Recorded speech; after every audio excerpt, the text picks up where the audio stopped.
இன்றைக்கி மார்க்கெட் பார்த்தா ஓப்பனிங்கும் நெகட்டிவாக ஓப்பன் ஆனாலும் அடுத்தடுத்து பார்த்தீங்கன்னா பாசிட்டிவ் ஆகி நிஃப்டி பார்த்தீங்கன்னா ஒரு 159 பாயிண்ட்டு பாசிட்டிவாக தான் க்ளோஸ் ஆகிருக்கு. அதேமாதிரி சென்செக்ஸ் பார்க்கும்போது 539 பாயிண்ட்டு அதுவும் பாசிட்டிவாக தான் ட்ரேட் ஆகி முடிஞ்சிருக்கு. நம்ம நிஃப்டியோட ஹீட் மேப்னு பார்க்கும்போது இன்றைக்கி பாரத் ஏர்டெல் மட்டும்தான் 1.9% வந்து பார்த்தோன்னா இன்க்ரீஸ் ஆகிருக்கு. அதுக்கடுத்தது பார்த்தீங்கன்னா நம்மளுடைய ஐசிஐசி பேங்க் வந்து ரிசல்ட் கொடுத்ததுனால ஒரு 2 நாளாக நல்ல பாசிட்டிவ், அது 1% மேலே ட்ரேட் ஆகி முடிஞ்சிருக்கு. ரொம்ப லோவில் பார்த்தோன்னா இந்துஸ்தான் யூனிலிவர் மட்டும்தான் -1.18% நெகட்டிவாக ட்ரேட் ஆகி முடிஞ்சிருக்கு. சென்செக்ஸ் பார்த்தீங்கன்னா ரொம்ப ஸ்லைட்லி ரொம்ப சேஞ்சஸ் கிடையாது. நிஃப்டிக்கும் சென்செக்ஸும் ஆல்ரெடி எல்லாமே ஓவராலாக ஒரே மாதிரி தான், டவுன் அண்ட் அப் ஒரே மாதிரி தான் இருக்குது. டுடே டாப் கெய்னர்ஸ்ன்னு பார்த்தீங்கன்னா பாம்பே டை மேனுஃபேக்சர்ஸ் ஒரு 13% மேலே பாசிட்டிவ் ட்ரேட் ஆகி முடிஞ்சிருக்காங்க. டேட்டா மேட்டிக் குளோபல் பார்த்தீங்கன்னா ஒரு 9% மேலே, கிரீன் பேனல் இண்டஸ்ட்ரீஸ் பார்த்தீங்கன்னா ஒரு 7% மேலே முடிஞ்சிருக்காங்க. அடுத்து மேங்களூர் ரீஃபைனைட்ஸ் பார்த்தீங்கன்னா அதுவும் ஒரு 7% மேலே ட்ரேட் ஆகி முடிஞ்சிருக்காங்க. ஓலா கம்பெனி பார்த்தா அதுவும் ஒரு 7% மேலே பாசிட்டிவாக ட்ரேட் ஆகி முடிஞ்சிருக்காங்க. டாப் லூசர்ஸும் பார்த்தீங்கன்னா அயன் எக்ஸ்சேஞ்சு ஒரு 9% மேலே லூஸ் ஆகிருக்கிறாங்க. அடுத்து ப்ளூ ஜெட் பார்த்தீங்கன்னா ஹெல்த் கேர் பார்த்தீங்கன்னா அவங்களும் ஒரு 9% மேலே. ஜனா ஃபினான்ஸ் ஸ்மால் பேங்க் பார்த்தீங்கன்னா அது ஒரு 7% மேலே. இவங்க எல்லாமே டாப் லூசர்ஸ், ரொம்ப டவுன் ஆகி தான் இன்றைக்கி முடிஞ்சிருக்காங்க. வேர்ல்டு மார்க்கெட்டோடைய ஸ்டேட்டஸ் எப்படி இருக்குன்னு பார்த்துருவோம். டவ் வந்து பார்த்தீங்கன்னா ஸ்லைட்லி பார்த்தீங்கன்னா ஒரு பாசிட்டிவாக முடிஞ்சிருக்கு. S&P 500ம் ஸ்லைட்லி பாசிட்டிவாக முடிஞ்சிருக்கு. நாஸ்டாக்கும் பார்த்தீங்கன்னா ஸ்லைட்லி நெகட்டிவாக இருக்குது. ஜப்பானோடைய மார்க்கெட் பார்த்தீங்கன்னா 3.5% மேலே பாசிட்டிவாகி முடிஞ்சிருக்கு. ஹாங்காங் பார்த்தோன்னா 1% மேலே பாசிட்டிவாகி முடிஞ்சிருக்கு. நம்ம டாலருக்கு மகிரா இந்திய மதிப்பு வந்து பார்த்தோன்னா 86 ரூபாய்க்கு மேலே ட்ரேட் ஆகி முடிஞ்சிருக்கு. சில்வர் பார்த்தீங்கன்னா அதுவும் ஸ்லைட்லி பாசிட்டிவ். கோல்டும் பாசிட்டிவாக தான் இருக்குது. காப்பரும் பாசிட்டிவாக தான் இருக்குது. க்ரூட் ஆயிலும் நேச்சுரல் கேஸும் நெகட்டிவாக இருக்குது. டுடே இன்ஃபோசிஸ் பார்த்தோன்னா ஒரு ஹாட் நியூஸாக இருக்குது. காரணம் வந்து அவங்களுடைய Q1 ரிசல்ட் பார்த்தோன்னா வந்திருக்கு. அவங்க நெட் ப்ராஃபிட் 8.7% வந்து அதிகமாக இருக்குன்ற மாரி தகவல் வந்திருக்கு. காரணத்தால் அவங்க வந்து நீங்கள் டாப்பில் ரொம்ப நிறையா ட்ரேட் ஆகணும் எல்லாம் எதிர்பார்க்கும்போது, ஆனால் இன்ஃபோசிஸ் ஒரு சைடு வேஸில் மட்டும்தான் நீங்கள் போய் முடிஞ்சிருக்கு. கண்டிப்பாக நாளைக்கு வந்து அதிகமாக அப்பில் போகிறதுக்கு நிறைய வாய்ப்புகள்ன்ற மாதிரி ஒரு தகவல் வந்திருக்கு. ஃபினான்ஷியல் எக்ஸ்பர்ட் நிறைய பேர் பார்த்தீங்கன்னா பேடிஎம் கம்பெனிக்கு 1300 வரைக்கும் நிறையா போகிறதுக்கு வாய்ப்பு இருக்குன்ற மாதிரி நிறைய ரெக்கமெண்டேஷன் கொடுத்துருக்காங்க. அவங்க எதை பேஸ் பண்ணி கொடுத்துருக்காங்கன்னா அவங்களுடைய Q1 ரிசல்ட் பார்த்தீங்கன்னா பாசிட்டிவாக வந்திருக்க காரணத்தால் இன்றைக்கி மட்டும் அந்த ரிசல்ட்டை பேஸ் பண்ணியே இன்றைக்கி பேடிஎம் வந்து நியரஸ்ட்டாக ஒரு 2% மேலே அப்பில் ட்ரேட் ஆகி முடிஞ்சிருக்கு. அவங்க ரிசல்ட் எப்படி கொடுத்துருக்காங்கன்னு பார்த்துருவோம். பேடிஎம் கம்பெனியோடைய இயர் ஆன் இயர் அவங்க ரிப்போர்ட் எப்படி இருக்குன்னு பார்த்துருவோம். அவங்களுடைய சேல்ஸ் பார்த்தோன்னா 28% பாசிட்டிவாக கொடுத்துருக்காங்க. எபிட்டா பார்த்தோன்னா 109%, நெட் ப்ராஃபிட் 107%, இபிஎஸ் பர் ஷேருக்கு பார்த்தீங்கன்னா 115% பாசிட்டிவாக கொடுத்துருக்காங்க. ஓவராலாக பார்க்கும்போது இயர் ஆன் இயர் வந்து அவங்க ரிசல்ட் பார்த்தோன்னா உண்மையிலே சூப்பராக இருக்குது. அவங்களுடைய பேடிஎம் கம்பெனியோடைய குவார்டர் ரிசல்ட் எப்படி இருக்குன்னு பார்த்துருவோம். அவங்களுடைய சேல்ஸ் பார்த்தோன்னா மார்ச் மாதம் ஜூன் மாதம் பார்க்கும்போது 1912 1918 ஸ்லைட்லி அதிகரிச்சிருக்கு. அவங்க எக்ஸ்பென்சி பார்த்தீங்கன்னா 2000 கோடிலேருந்து 1846 கோடியாக குறைச்சிருக்காங்க. அவங்க எக்ஸ்பென்சி குறைச்சிருக்காங்க. இது ஒரு கம்பெனிக்கு ஒரு பாசிட்டிவ் தான்.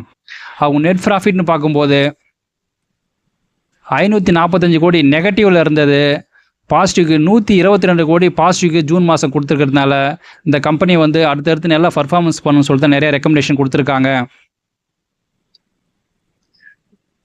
டைட்டன் கம்பெனி பார்த்தோன்னா யூஏஇயில் இருக்கிற டமாஸ் ஜுவல்லரியுடைய ஸ்டாக் பார்த்தீங்கன்னா 67% இவங்க அக்வயர் பண்ணுறாங்க. இந்த நியூஸ் உண்மையிலே ஒரு நல்ல நியூஸு. பட் ஆனால் ஷேர் மார்க்கெட் ஒரு நல்ல நியூஸாக கன்சிடர் பண்ணலை.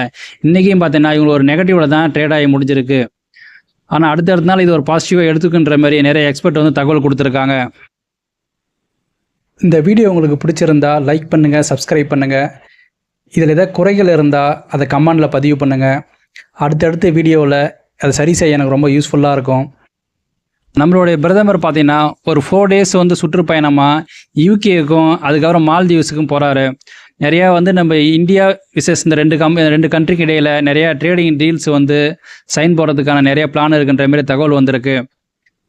கிட்டத்தட்ட மால்தீவ்ஸ்க்கு மட்டும் 30 மில்லியன் மதிப்பு உள்ள நிறைய ட்ரேடிங் டீல் சைன் ஆக நிறைய வாய்ப்பு இருக்க காரணத்தால் இந்தியாவுக்கும் மால்தீவ்ஸுக்கும் நிறைய ட்ரேடிங் டீல் வர காரணத்தால் அடுத்தடுத்து இந்தியாவை நிறையா க்ரோத் ஆகுன்ற மாதிரி நிறையா ஃபினான்ஷியல் நியூஸ் வந்துட்டுருக்கு. அடுத்து ஐபிஓ கரண்ட்லி எது இருக்குன்றதையும் அப்கமிங் ஐபிஓ எதுலாம் நமக்கு அப்ளை பண்ணால் ஒரு நல்ல லிஸ்டிங் கெயின் கொடுக்குறது அதை பற்றி பார்த்துருவோம். ஜிஎன்ஜி ஐபிஓ பார்த்தீங்கன்னா 23 ஜூலைலேருந்து 25 ஜூலை வரைக்கும் அந்த ஐபிஓ ஓப்பன் ஆகிருக்கு. இந்த ஐபிஓடைய மினிமம் இன்வெஸ்ட்மெண்ட் பார்த்தோன்னா 16,175 ரூபா இருந்தால் போதும். ஆனால் நீங்கள் ஐபிஓ பிட் பண்ணும்போது என்னுடைய மேக்ஸிமம் அமௌண்ட்டை தான் நீங்கள் பிட் பண்ணணும். ஒரு லாட்டுக்கு பார்த்தோன்னா 63 ஷேர் வந்து அவங்க கொடுக்குறாங்க. டோட்டலாக வந்து பார்த்தோன்னா 460 கோடி இஷ்யூவிங் சைஸ் வந்து அவங்க கொடுக்குறாங்க.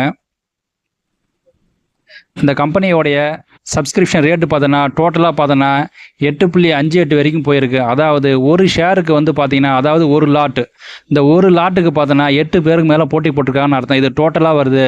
நம்ம ரீட்டெயிலர் பார்த்தோன்னா கிட்டத்தட்ட அவங்க தான் 8% மேலே வந்து போட்டி போட்டுக்கிறாங்க. இந்த கம்பெனியோட ஹிஸ்ட்ரி மட்டும் பிஸ்னஸ் மாடல் எப்படி இருக்குன்னு பார்த்துருவோம். 2006 தான் அந்த கம்பெனியை வந்து உருவாக்கியிருக்காங்க.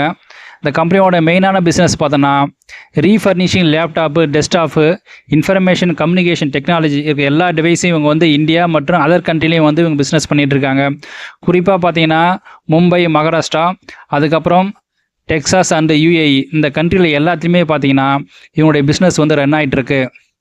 ஓவராலாக இப்போ பார்த்தீங்கன்னா குளோபல் மார்க்கெட்டில் லெனோவா, ஹெச்பி, பார்த்தா டெல்லு, ஆப்பிள், அசஸ், அதர்ஸ் இந்த கம்பெனிஸ் தான் பார்த்தீங்கன்னா மெயினாக வந்து கம்ப்யூட்டர், லேப்டாப்லாம் மேனுஃபேக்சரிங் பண்ணுறாங்க, சேல் பண்ணுறாங்க. இவங்க கூட இந்த கம்பெனி வந்து டைப் வச்சுக்கிட்டு ரீஃபர்னிஷிங் லேப்டாப்லாம் மறுபடியும் வாங்கி அதை ரீஃபர்னிஷ் பண்ணி குளோபல் மார்க்கெட்டாக இவங்க செல் பண்ணிகிட்டு இருக்காங்க. இந்த கம்பெனியோடைய ஃபினான்ஷியல் கீ ஃபேக்டர் எப்படி இருக்குன்னு பார்த்துருவோம். இவங்களுடைய ரெவன்யூ பார்த்தோன்னா 2023, 24, 25 இயர் ஆன் இயர் பார்த்தீங்கன்னா தொடர்ந்து அதிகரிச்சுட்டு தான் போகுது. அதேமாதிரி பார்த்தீங்கன்னா இவங்களுடைய ப்ராஃபிட்டும் பார்த்தோன்னா 2023, 25 வரைக்கும் பார்க்கும்போது ப்ராஃபிட் இயர் ஆன் இயர் பார்க்கும்போது 32 கோடி, 2024 52 கோடி, 2025 69 கோடி தொடர்ந்து அதிகரிச்சுட்டு தான் போயிட்டுருக்கு. இவங்களுடைய டோட்டல் அசல்ட்டு பார்த்தோன்னா 2023 285 கோடியாகவும், 2024 585 கோடி, 2025 719 கோடி. அவங்க டோட்டல் அசல்ட்டும் இயர் ஆன் இயர் பார்க்கும்போது தொடர்ந்து அதிகரிச்சுட்டு தான் போகுது. இது இந்த கம்பெனிக்கு ஒரு பாசிட்டிவான விஷயம். இந்த கம்பெனியோட அட் ப்ரெசென்ட்டாக கிரே மார்க்கெட் ப்ரீமியம் எத்தனை பர்சன்டேஜ்னா 40% இருக்குது. இப்போவே உங்களுக்கு இந்த ஷேர் உங்களுக்கு கிடைச்சதுன்னா 40% ப்ராஃபிட்டில் கிடைக்கின்றது தான் அர்த்தம். ஒரு ஷேருக்கு 96 ரூபா ப்ராஃபிட்ன்ற மாரி இருக்குது. நமக்கு ஒரு லாட்டுன்றது 63 ஷேர் கிடைக்கும்போது 96 × 63 நீங்கள் போட்டிங்கன்னா உங்களுக்கு 6,048 ரூபா உங்களுக்கு ப்ராஃபிட்டாக கிடைக்க நிறைய வாய்ப்பு இருக்குது. இது ஃபர்ஸ்ட் டேவோட ஸ்டேட்டஸ் மட்டும்தான். அடுத்தடுத்து இன்னும் 2 நாள் இருக்கிறதுனால இது கண்டிப்பாக ஒரு 40லேருந்து ஒரு 50 இல்லை 60% போகிறதுக்கு நிறையா வாய்ப்பு இருக்குது. ஏன்னா நிறைய இன்வெஸ்டர்ஸ் வந்து இதில் இன்வெஸ்ட் பண்ணுற ஒரு ஆர்வமாக இருக்கிறாங்க. ஏன்னா இப்போ மார்க்கெட்டில் வந்து ஒரு அன்ஸ்டேபிளாக இருக்கிறதுனால ஒரு ப்ராஃபிட்டை பார்க்குறது எல்லாருக்கும் ஒரு ஆசையாக இருக்கிற காரணத்தால், எதிர்பார்ப்பும் அதிகமாக இருக்கிற காரணத்தால் இந்த கம்பெனியில் வந்து இப்போவே வந்து பார்த்தீங்கன்னா சப்ஸ்கிரிப்ஷன் ரேட்டு வந்து பார்த்தீங்கன்னா 8% மேலே, 8 மடங்குக்கு மேலே இருக்கிற காரணத்தால் இது 8ன்றது அதிகமாகவும் நிறையா வாய்ப்புகள் இருக்குது. அதனால் நீ கண்டிப்பாக இன்வெஸ்ட்மெண்ட் பண்ணுங்கள். நிறையா ப்ராஃபிட் கிடைக்க நிறையா வாய்ப்புகள் இருக்குது.